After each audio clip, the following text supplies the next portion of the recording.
there is no possible way that we go into week 2 of our fantasy playoffs and not get the kicker rankings in order. This is impossible because every point freaking matters at this point. So make sure to go down there and drop a like on this video and subscribe to the channel to show your support.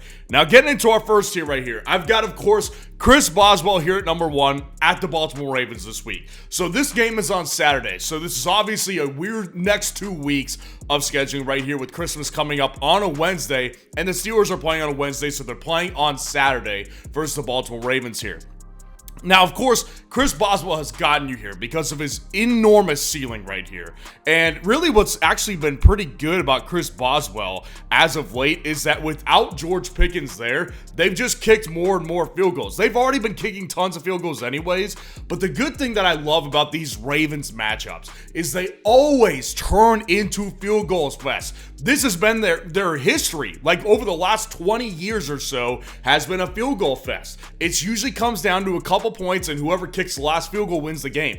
That doesn't matter for us in fantasy football because as long as Boswell kicks at least 4 field goal attempts, he's going to hit that ceiling. And I see that happening this week. Chris Boswell here at number 1, easy decision this week. And I've got Jason Sanders at number 2 this week versus the San Francisco 49ers. Jason Sanders has kind of really established himself in this tier ever since Tua returned. So he's taking on the 49ers this week. I don't think that matchup is bad or anything like that. I think San Francisco is obviously out of playoff contention. They're not really playing for too much else other than pride at this point because they are kind of crumbling a little bit. But Jason Sanders, the reality is that I've been saying this for a while now. It's been so much different with him this year than it has been in years past with Tua. With Tua last year, for example, they were way more efficient getting the ball in the end zone and kicking less field goals. This year, it's actually been the opposite. They've been kicking way more field goals and not as many extra point attempts. Sanders does miss one every now and then. He's missed 2 extra point attempts the last 2 games, but when you're getting 2 or 3 field goals a game, it doesn't matter. Your ceiling is really high and your floor is really safe. And that's exactly how I feel about Jason Sanders right now. And Ka'imi Fairbairn still belongs in tier 1 at number 3 at the Kansas City Chiefs, also a Saturday game, and Ka'imi Fairbairn is going to do what he always does. He's got a super safe floor. His floor is no less than basically 9 points since week 4. So Ka'imi Fairbairn is just on an offense that's honestly kind of perfect for a kicker, which is that Houston is not efficient. They've actually been a major disappointment offensively this year, but it makes it good for Ka'imi Fairbairn because they obviously will still get down there because of Joe Mixon, CJ Stroud, and Nico Collins, right? But they're not ending up getting it in the end zone a ton. So Ka'imi Fairbairn has been really accurate for the most part this year.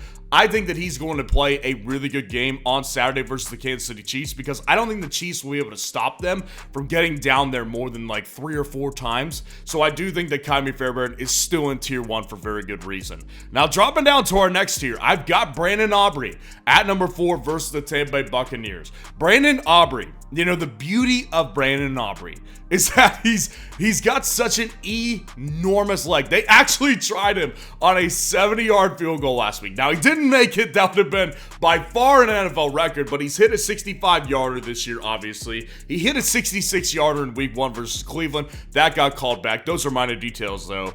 But Brandon Aubrey, ever since Dak went down, his ceiling hasn't been quite as high, but his floor is really kind of maintained to a place I didn't think it was going to. Like, over the last month, he's had 12 points, 9, and 16. Like, he's just been really good. He occasionally will miss one, again, when they put him out there for a super long one, and he's gone a little streaky, but this guy is so reliable. There's not many kickers that are not in that first tier that I would rather have than Brandon Aubrey at this point. Jake Bates at number 5 at the Chicago Bears. Now, Jake Bates actually had probably his worst game since September last week. So Jake Bates had 6 fantasy points. It was his worst game since week 9 versus the Green Bay Packers. So there was obviously a big disappointment for what happened and what he's been doing for the majority of the past 2 months or so. Jake Bates, since he came out in the bye week, has been fantastic with a ceiling of 19 and basically a floor of around 8 fantasy points. This week, I don't really worry about it as much. Chicago is a much easier situation for them to get into because Chicago, with Buffalo, they obviously put up tons of points, but it was 6 extra point attempts, and then he missed the field goal that he kicked. So this week, if they get 3 field goal attempts and 3 extra point attempts, this is going to be a good matchup for Jake Bates. I'm ultimately just going to trust the guy that has done really well, really consistently over the past 2 months, and that's what Jake Bates has been.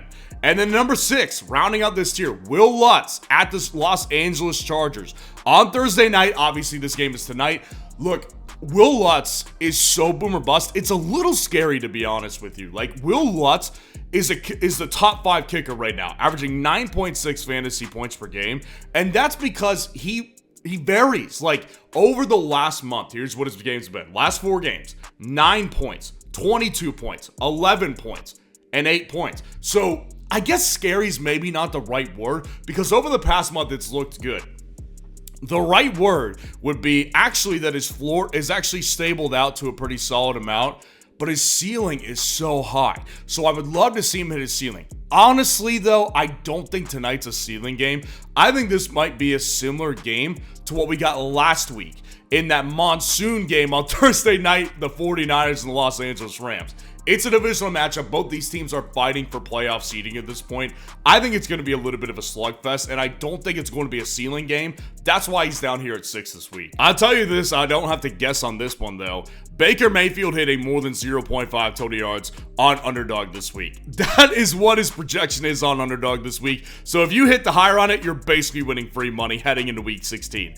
And if you want to take advantage of it and haven't already, go down in the comments and grab the link that's there and use code FFN to sign up for Underdog. When you hit the higher on the sweat-free pick for Baker Mayfield this week, they will match your first deposit 50% up to $1,000 in bonus cash. Now dropping down to our next tier, we've got Will Reichard at number 7 at the Seattle Seahawks. Now this one feels a little bit weird, but I'll tell you this.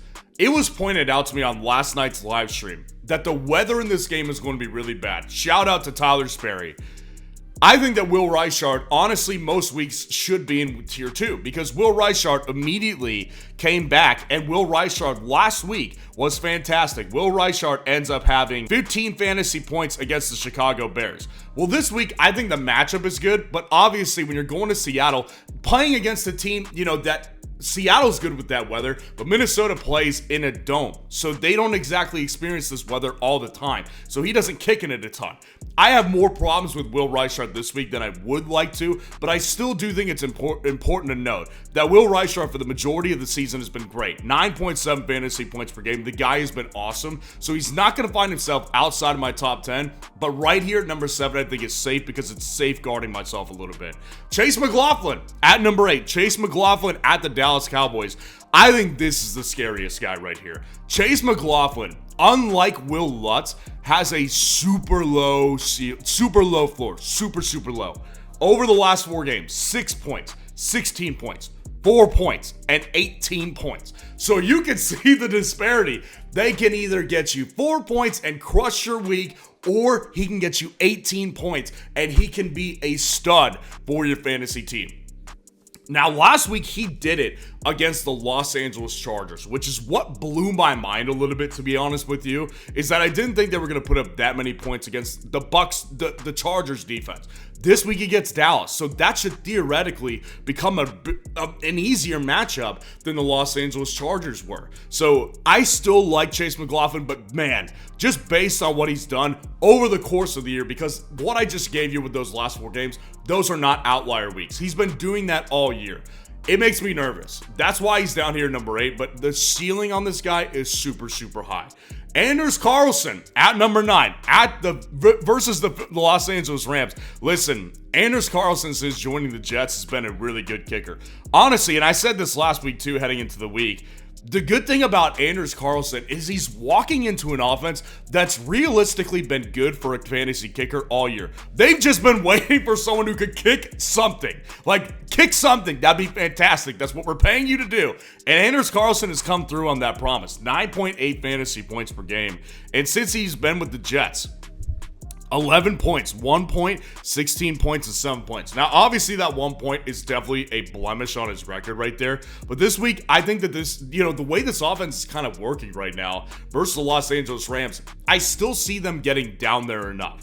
And this guy, again, has been reliable kicking field goals. And that's all that we need. I think Anders Carlson is a pretty solid play this week as well.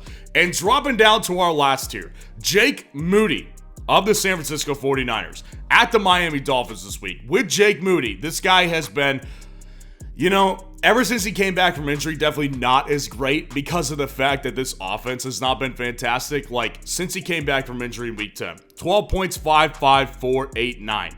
So the last 2 weeks have been stabilized, but he doesn't have that massive ceiling that he had at one time. Now, this is a game against Miami's awful defense. It's also in really nice weather. So I do think that this is going to be a solid game script for Jake Moody here, because I ultimately just don't think that the 49ers are going to be getting the ball in the end zone as efficiently as they did at one point this year, because they have had the season from hell, which I've been saying all year.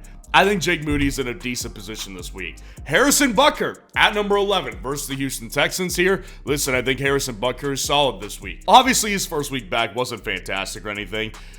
And I do think that Harrison Butker is in a situation where it's interesting, because this offense, ever since they lost Rashee Rice, they've been definitely more field goal friendly. They weren't kicking as many when they had Rashee Rice. They were way more efficient offensively getting in the end zone. But last week, they were able to get in the end zone 3 times against Cleveland, and they only kicked 1 field goal, which he missed. This week, it's a much, much tougher defense he's going up against versus the Houston Texans, who are fighting for playoff seeding right now. So I do think that Houston is going to be a much tougher matchup for Kansas City's offense, unlike last week, which will make Harrison Butker have more field goal attempts this week. And Chad Ryland at number 12 of the Arizona Cardinals at the Carolina Panthers this week. With Chad Ryland, ultimately this guy has also been a little bit boomer bust as well. That's the interesting part about Chad Ryland this week. So Chad Ryland off of the last month, 6 points, 17, 4, 14. This is a little bit Chase McLaughlin-esque right here when you actually sit down and look at it. Now, the difference here, and the reason I trust McLaughlin more, is because I trust his offense more. They're not as hot and cold as the Arizona Cardinals offense is. The Cardinals can easily go into the tube against anybody. Now, Carolina, it should theoretically be an easy matchup right here. But again, this guy's floor is so low, and I just don't trust his offense as much. That's why he's down here at number 12. So let me know how your lineup is looking this week. And if you want to see the top 12 defense rankings for this week, click on this video right here.